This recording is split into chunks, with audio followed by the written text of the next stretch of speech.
starting. Excellent. So I'm going to go here and go here. Right, okay, so today I'm actually going to do a lot, and I'm sorry for the lot here, but that's just the way life goes. So we talked about symbol tables on Wednesday. I talked about symbol tables, you didn't do much of it. And today we're going to see how far we can get into the first implementation. So I showed you this interface, or this API. So the difference between API and interface. Well, API is a kind of interface, application programming interface. This is the term we use to describe the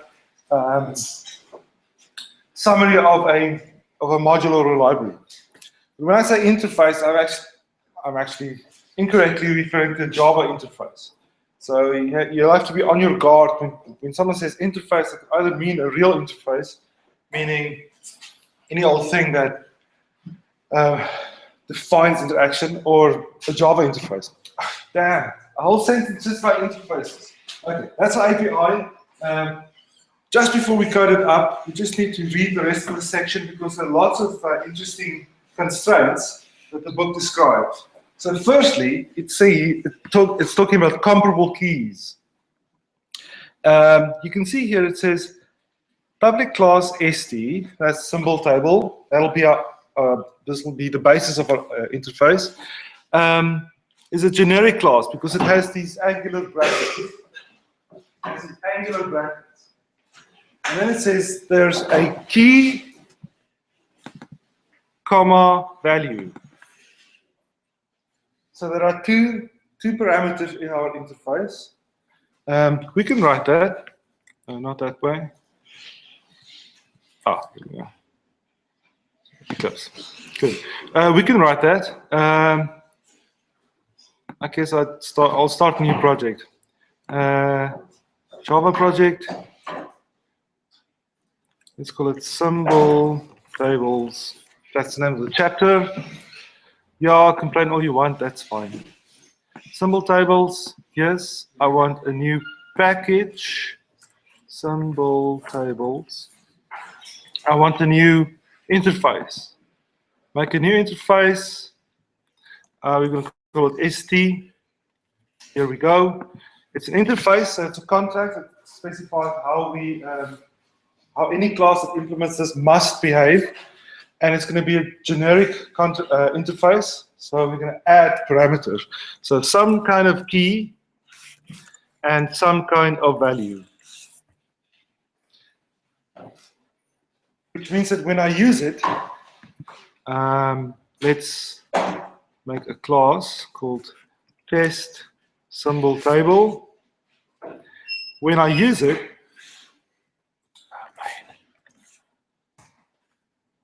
I have to write something like, I want a symbol table, it's fine. I want a symbol table. I can't just say it like that, because symbol table is parameterized, it takes types. So I must say what kind of types I want to put in the symbol table. What kind of keys, what kind of values. So I can put things like string. Put symbol table 0.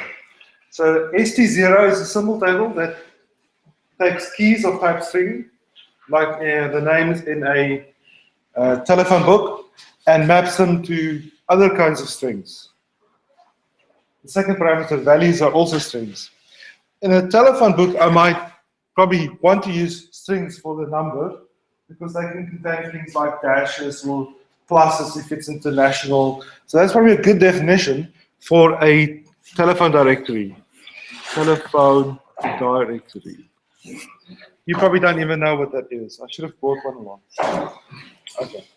Now, if it were class marks, I'd probably say string, is a symbol table that maps strings, which will be your student numbers. They're quite large. Now, it's the same name. I think they're more stringy than numbery. You understand what I'm saying? I'd rather store your student numbers as strings than numbers. I'm never going to add 2 student numbers. If I only could, you probably wish the same thing. If you could add your marks to someone else's, then you just, oh, okay. And the values I'm going to map to is probably going to be a double. student marks. Unfortunately, I can't write double there, because when I'm dealing with these generic types, I have to write the name of a class. One class, comma, second class, comma, third class. They always have to be classes. And double is not a class. It's a keyword in Java that denotes built-in primitive type. So I have to use the class double, which you know is really just a double value, floating point value wrapped inside a class.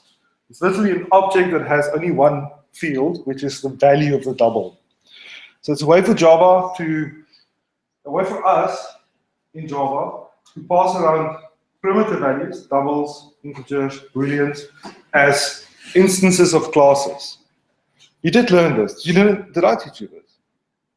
Did I not? Oh, well, I hope someone did. Did someone? Not. You're lying. You're a dirty liar. Okay, quick lesson, few seconds. Double, D. Double, D. Let's not call them D. That sounds too broy. Okay, right. So, two variables. One is called x, and its type is double. It's a primitive type. Now I can assign values to it.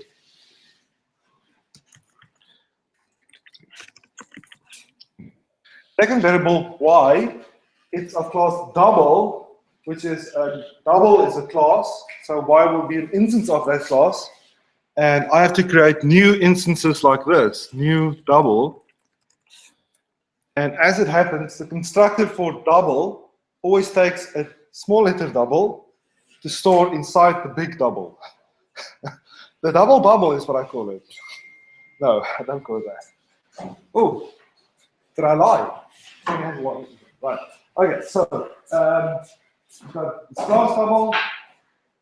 I create instances to represent double values, and in the constructor I have to pass primitive doubles that are put inside the doubles.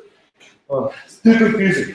So I have to add here 2.34, or I could add y. No, sorry, x. My mistake. Yeah. Okay, fine. This is just a way so that we can use primitive types in situations where Java absolutely requires a class, such as the interface. Also, sorry, generic types. When I specify a generic type, I have to put some kind of class inside those angular brackets. I can't put primitive types, and this is a way of doing that. Luckily, Java. Okay, so now if I want to do something like this, I could write. I can write if x is less than 5.6. Dot dot dot. So we've done this since the first day. We can compare two double values, and that's hunky-dory. What do I do if I want to compare a double, a y? I'll have to write y dot compare to, and now it needs another double. New double 5.6. And this returns an integer, -1 if y is smaller than 5.6, 0 if y is equal to 5.6, +1 if y is greater than 5.6. That compare to routine is a method of a double class that allows me to compare two double objects.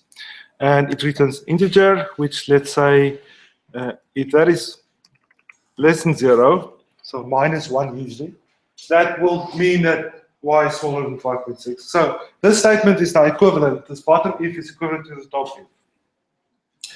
This is horrible. We don't want to live like this. So luckily, Java makes things really, really easy. Java knows about these special classes. It knows that double is a class that contains a small double. It knows that integer, big I, is a class that contains an int primitive type. It knows that big float contains a small float. It knows a big boolean contains a small boolean. It knows a big character contains a small character. Yeah, char.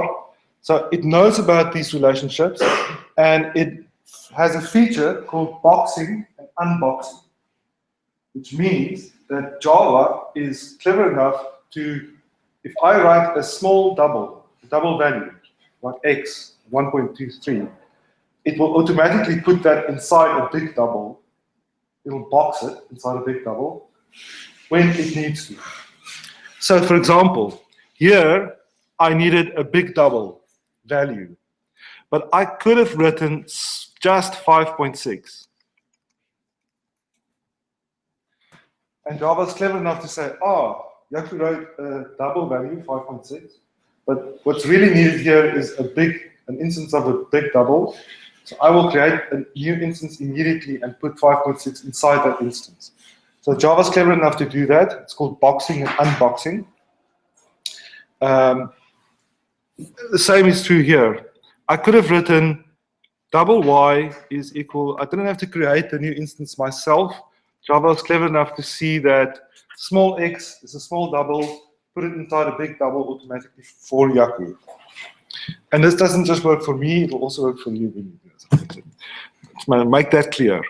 I don't really have to write y dot compare to.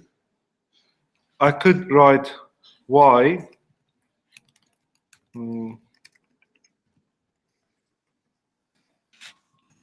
is less than 5.6.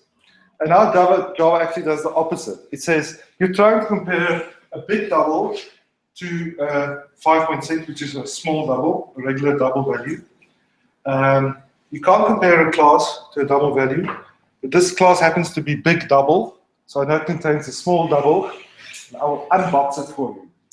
I will unwrap it. So I'll take the double value of y and compare that to 5.6. So Java is quite clever when it comes to these two kinds of this doubling of types. No pun intended. I'm telling you all this because it explains why we have to write big double here. Generics need class names, or interface names at the very least. And I couldn't write a small double inside the angular brackets. It had to be big double. You don't have to worry. Java unboxes and boxes in most cases. Most cases, there's no issue. So I'm going to take all of this out, and we're going to go back one level and talk about more symbol tables. Now, what if I allow you to ask a question? Well, I thought it just boxed there. There's nothing to box. There's no value that Java needs to take out to put into a box. What I do there is say, this will be the class. So, yeah, you could have thought Java would be clever enough to, if I write small double, to say, okay, I'll interpret that as big double. But now I have to make excuses for the people who invented Java.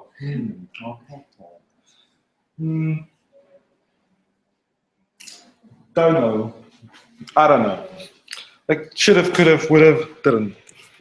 Okay, let's just stick to that. That's fine, we'll survive. It's a nice and fresh reminder that Java has these duplicate types going on.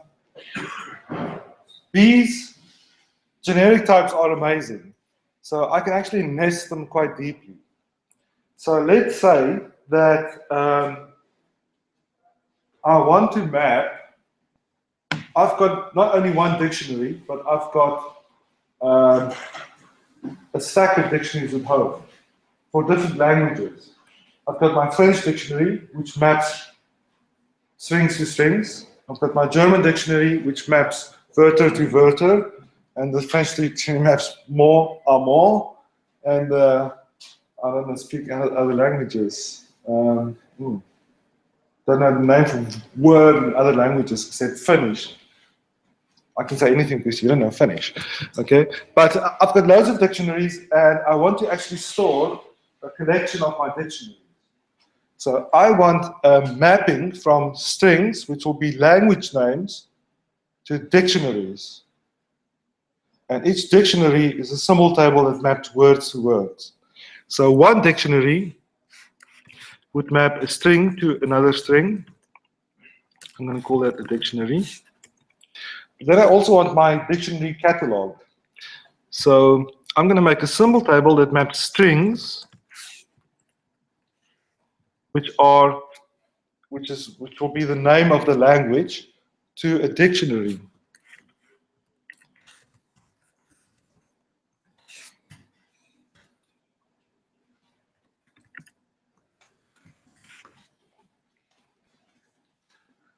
Everybody happy about that? It's a difficult concept, but okay. Or I could perhaps talk about not only my meta dictionary, but all of your meta dictionaries at home. So I'm going to assume each of you have a Finnish, French, and German dictionary at home. So then it'll be a symbol table which maps strings, which will be your names, to your meta dictionaries.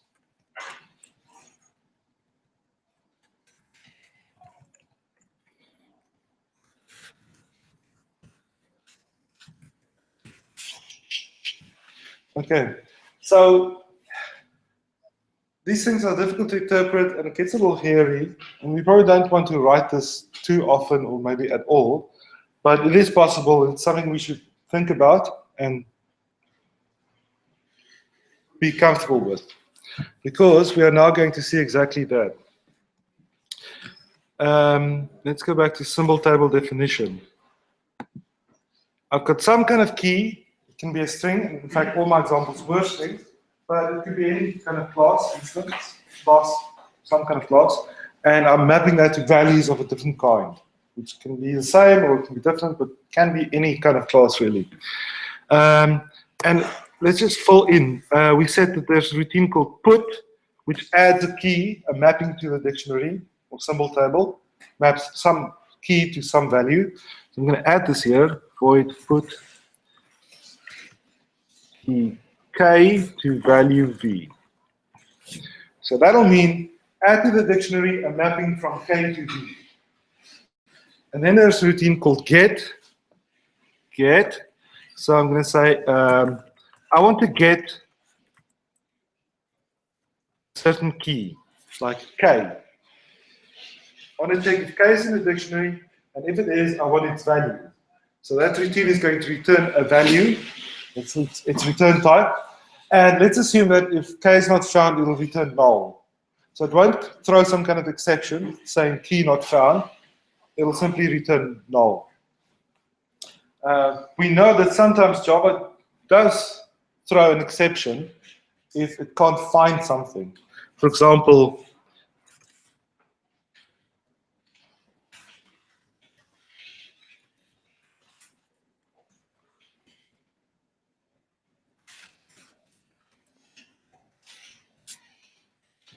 if I try to do that with an array, which is also, if you think about it, some kind of symbol table.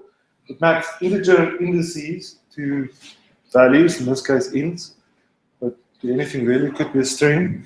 But arrays are such that if I try to access vowels 99, Java will throw an exception because 99 isn't mapped to anything. This array is only 10 long, 10 big, it goes from 0 to 9. You can't access anything outside 0 to 9. Okay, so arrays are conceptually at least like symbol tables. I've got a put routine for a symbol table, I've got a get routine for a symbol table, and I think the last one was contains, which just asks, does this symbol table contain k? Right here. So that'll be my interface. But before we can start implementing, we just need to check up on these other constraints. So the very first thing that I talk about is comparable keys. Comparable keys. If you look at this interface specification, it actually says not key, but key. Oops. Uh-oh. Didn't charge overnight. Gonna be sorry today. Okay, right. So it actually says key extends comparable key. Oh my God, what the hell is going on? It's so complicated. Well, the fact is that sometimes we don't want to put any old key in the dictionary.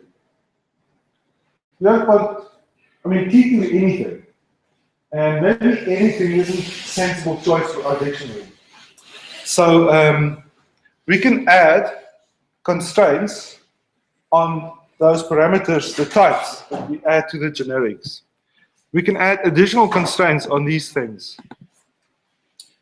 And the way we do that is to say that that key class or interface, whatever it is, it needs to implement a different interface, or it must be a subtype of a different object.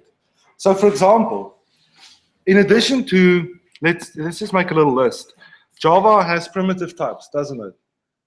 It has int, double, float, char, boolean, short, byte, long. Anything else? Okay, I think those are it. So it has all those primitive types. And then it also has doubles for these types. So the corresponding classes in which we can box and unbox these types. So it has integer for integer, double, float, char. I don't think char is a class, is it? Character, boolean, short, byte, long. Not long. Okay, no, not long. Oh no, long. It's just complaining that it's expected a variable at the end. Okay, fine, good. We're all happy. So some of these classes are numbers. Int, double, float, short, byte, long. They're all kinds of numbers, but a Boolean and a character is not a number. They're clearly Booleans and characters. So Java has a class that is the superclass, the parent class of integer, double, float. Because they're all numbers, Java has a class that it calls number. Doesn't it? Yes. Okay, right. So there I'm saying that n is a number. Never mind the mistake, Java is not expecting a variable declaration or a field declaration inside a public interface ST. But the fact is that n is now an instance, or a pointer to an instance, a reference to an instance of a number class.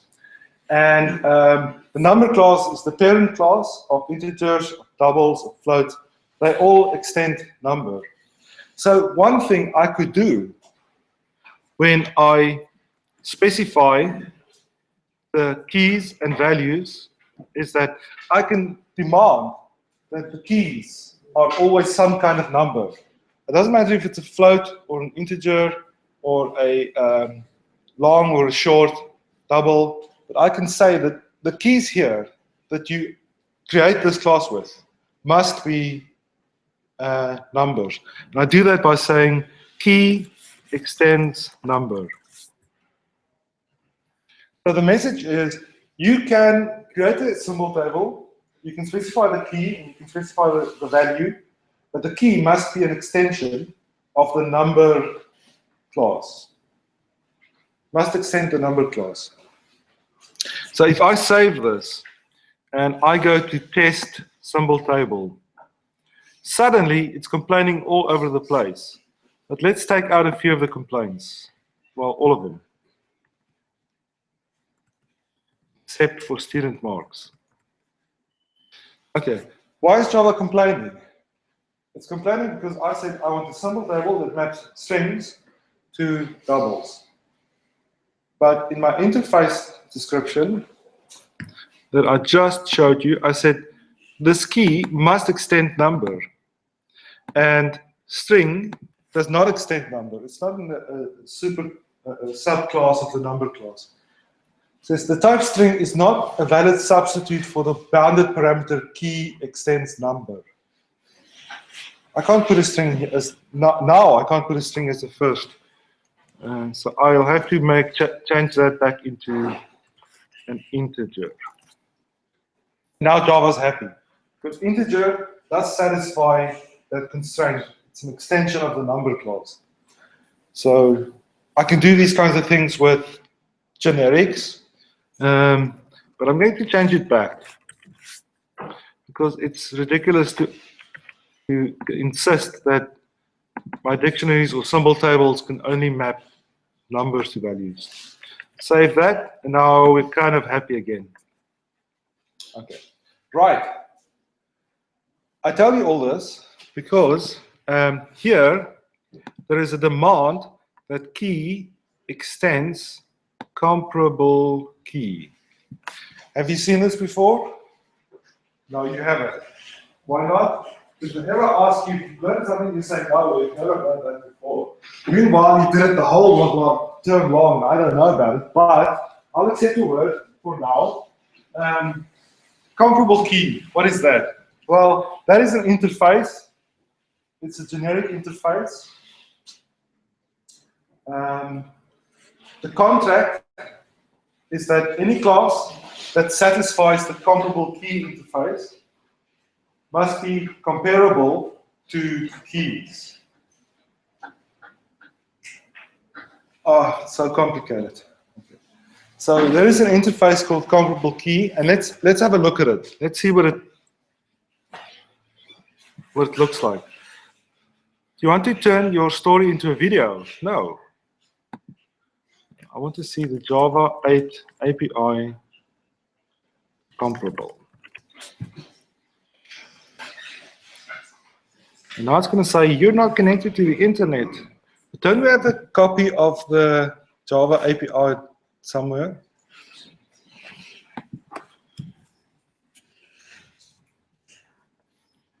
Don't look at this. It's old information. It's in a different course. You'll know. Java API here. Aha! At star.sun. Good, excellent. I want to look at the API. Aha, here we go.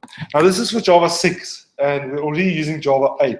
So things have changed a little bit, but this comparable interface hasn't changed. So I happen to know that it's still the same. Comparable. Ah, there we go. Interface that says comparable T. So whenever I make a class that implements this interface, I need to say what the T value is that I am. What can I compare this with? So the only thing that really goes on inside this interface, the only part of the contract for this interface is that whatever class I define, it must implement this compare to method. I'm not going to get very far today, and this is much more important to me at least. So I'm going to show you what I mean. We are going to write our own new type. Well, we do that all the time, but this is the type I'm going to call, what are we going to call it? Most typical thing in computer programming is thinking of a name. It's going to implement comparables. So what kind of things can we compare? Any ideas? I don't want something politically incorrect like protest action. And university's new sexual harassment policy means it can't be anything sexual. Drugs, a little risky. Let's just play it safe and let's call it integers, okay? Yes, let's call it integers. Now, I've got a new class, it's a integer. Unfortunately, Java doesn't have the built-in primitive type bint, which I could have used to show you boxing and unboxing. But never mind that. I want to show you the comparable interface. But first, I'm going to just work out what the bint is like. I mean, it has a private field that really is just an int, and I'll call it value. And then it has a constructor, a integer. And when you construct a integer, you need to pass an int. This value is value. Okay. Just in case Professor van Zyl and Professor van der Merwe didn't stress it enough, this dot value refers to the field of the object of the instance I'm creating. And the second value is different. It refers to the parameter. You know that, don't you? Okay. You know about scoping and all that kind of stuff. And then Integer will also have a public method called put, which really does the same thing as the constructor. And it has a public method called get. Get, it sends back an int, and it really just returns the value of the field.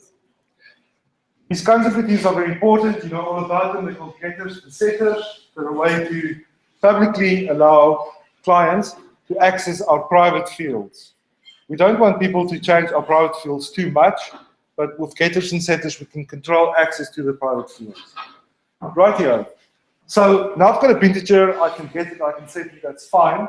But I want to compare integers to integers,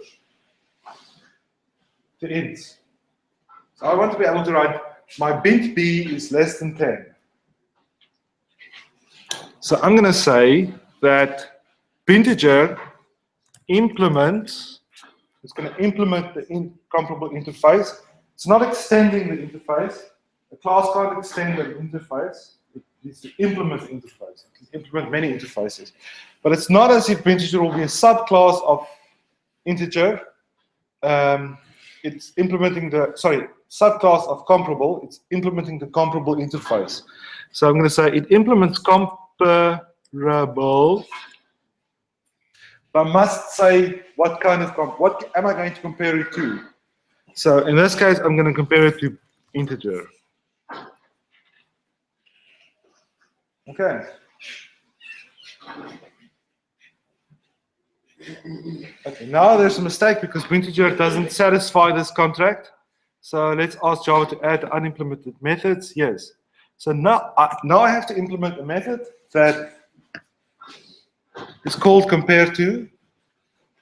It takes as parameter a big integer O, and that's because I said I want to compare to integers, and it returns an int, which should be negative if my integer is smaller than O. It should be 0 if my integer is equal to O, and it should be positive if my integer is greater than O.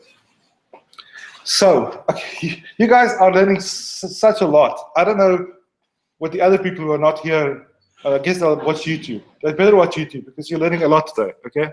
Look at this. Look at how you're learning. If value, my field value is less than O. Can I do that? O, because value is an int, primitive type int, and O is an integer, an instance of the class integer. But Java has boxing and unboxing, and it sees I'm trying to compare an int, small int, to a big integer, and it knows a big integer contains a small int inside. Inside all of us is really a small int. So it's going to unbox integer O. It's going to send back its int value, and that's what I'm comparing. My value field to this int stored inside O.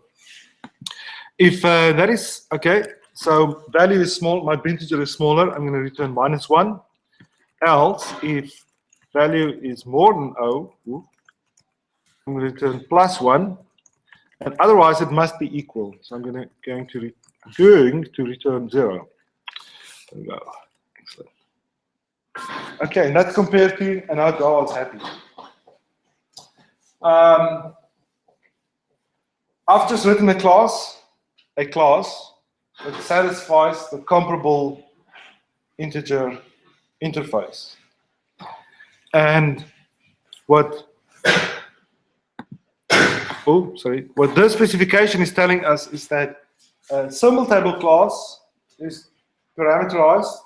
It's a generic class that takes 2 classes as arguments, a key and a value, and the key must satisfy the comparable key interface. Now, it's a little tricky when you think about it. It's got to be a key that implements the comparable key interface. So it's a key class that can be compared to itself, which is a little odd, but it's not that odd. I mean, we could do the same thing. I could say that let's scrap all this. Now I've got a problem here, but let's say that integers can be compared to other integers.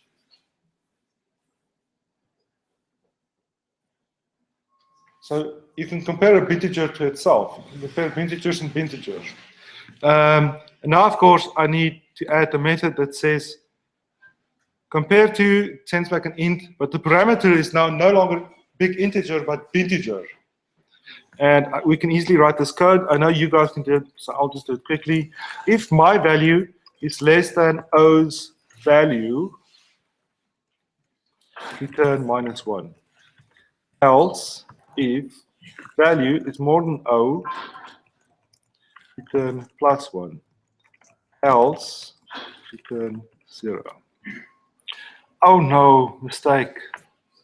Why is there a mistake? Well, O is a integer. Java doesn't know that integers are very much like big integers, and that they're only stored in int. It's not going to automatically unbox big O. It doesn't know about the relationship between integers and ints. It knows about the relationship between big integers and ints, but not about integers, because that's my new class. So I can't just write O. There's no automatic unboxing. Should I be writing O.value as I did here, or should I be using this getter, O.get?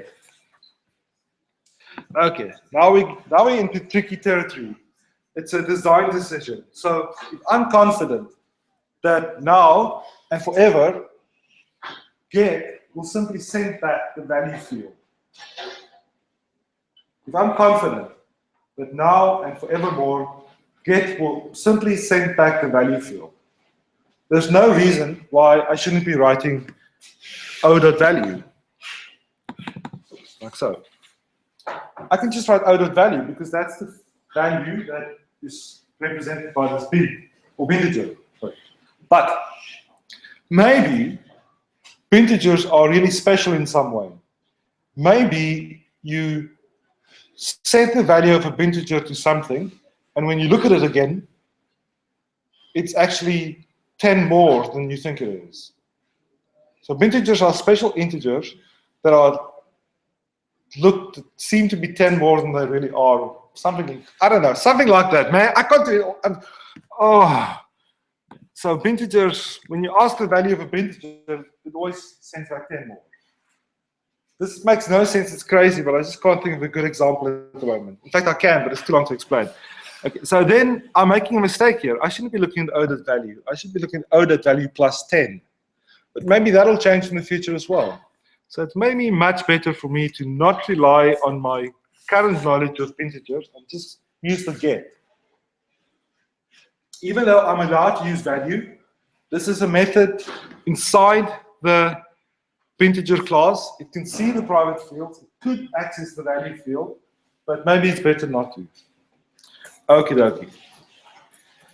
5 more minutes, and we haven't 5 minutes left, and I haven't done anything except learn 1 or 2 measly new concepts. But what I want to show you really is that I can implement a class called integer, and I can say that you can compare 2 integers with each other using the compare to method. Why is that even important? Well, when we have the keys in the dictionary, we would like to do things like list all the entries in the dictionary or telephone directory or all your student marks in some kind of order. And the order we want to do that in is the order of the keys. A lot of time we want to go through a book or a mapping in order of the keys. Okay, sometimes we do want to go in order of the values. Maybe if you do a reverse lookup for a telephone number to check if the telephone number exists, you want to go through starting at the first telephone number and work your way down so you know when to stop. Maybe you want to sort the telephone directory by numbers. I don't know why you want to do that. I often want to have a list of the class in order of the marks, so I can see who are the top students and who are the bottom students. So sometimes you want to sort by the values, but most of the time you want to sort by the keys. Also, if we have keys that are comparable. So I can say this is a big key, this is a small key. I can actually improve the way that my dictionary is implemented. So it's extremely common to say that the keys for a dictionary, for a symbol table, should be comparable to themselves. So that's why we are going to add extends compare. Our symbol table will have keys that you can compare to other keys. One tiny issue which no one has raised, I know you're all thinking about it the whole time, and it's uncomfortable, so we have to talk about it. Why am I writing extends? Why am I not writing implements? Because comparable is an interface, and usually you implement an interface, you don't extend the interface. Well, the reason is that key is also an interface.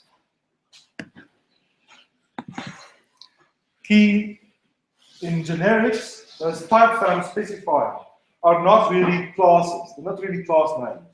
They are really integer names. Oh, oh man. Interface names, not integer names. Interface names, okay? So key is an interface that extends the comparable interface.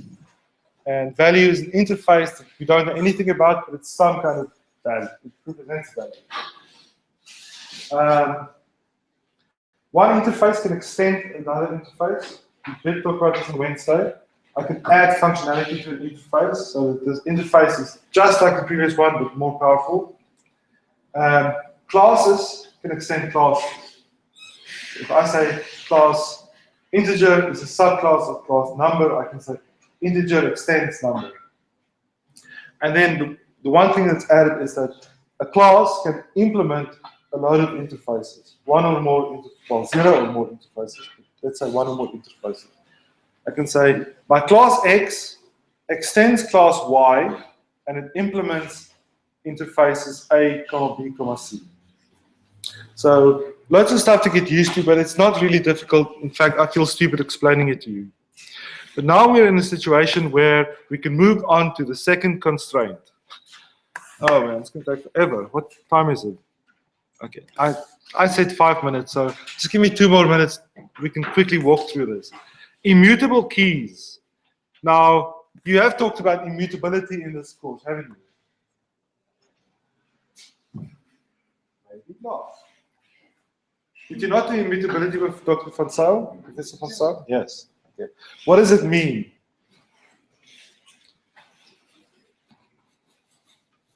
Yes. When a variable is initialized, it cannot change its value. Why not? Because sometimes you want a value to stay the same. Once. Why? I don't want to change my ID number.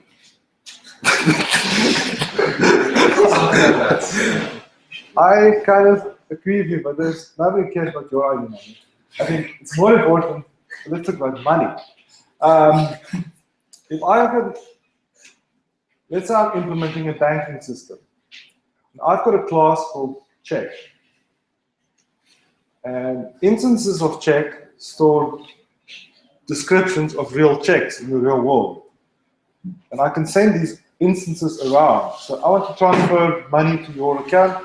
I create a check instance, an instance of a check class.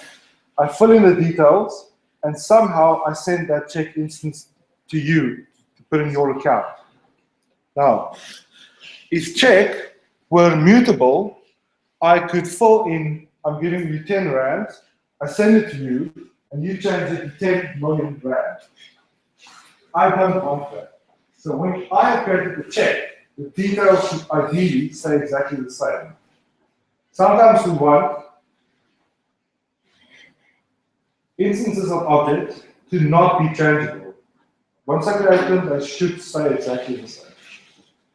And the same thing is true for dictionaries. If I'm mapping Johnny to some kind of number, value, telephone number, and I put in a string and a string, so Johnny's name and his number. But that string is also referenced by someone else from somewhere else. While that is in the dictionary, somebody gets a reference to the string, the telephone number string, and changes it. That kind of sounds bad because now my dictionary has changed. Somewhere in my program, I updated the string, but that has actually changed what is stored in my dictionary. And I don't want my dictionary to be changing all the time dynamically. It's okay if it happens to values, but especially if it happens to keys, it's particularly bad. And that's why you cannot insist that at least the key should be immutable. You ought not to change the keys that are stored in the dictionary, in the symbol code. We'll see later why this makes a big difference. Now, there are ways of doing it in Java to say that something is immutable. This is an object whose fields cannot be changed. But we're not going to do that. We're just going to assume that the keys won't change. We assume that all the clients on our symbol table are well behaved and they won't be changing keys all over the place. Replace the old value policy. So if I do a new mapping that's the same as an old mapping, Johnny's got a new number, so I could just say Johnny is, I put Johnny in this new number. Not found. If I try to find something that's not in the dictionary, get will send back null. It won't make an exception. Null keys and values. Can I say that null, which is a valid string, maps to null, which is also a valid string? Should I allow people to say null maps to null? Doesn't make much sense, but null is a kind of instance of a string. It's the null instance, but I can still, it's a value that you can pass to a routine that once, I can write, almost done, I can write student marks dot put null. And Java won't complain. Well, it will complain because I didn't initialize student marks, but it's not complaining about the nulls. They're fine. Look, I'm going to stop. I'll repeat this again on Monday. And I'll also tell you about the test on Monday. Somewhat. Okay.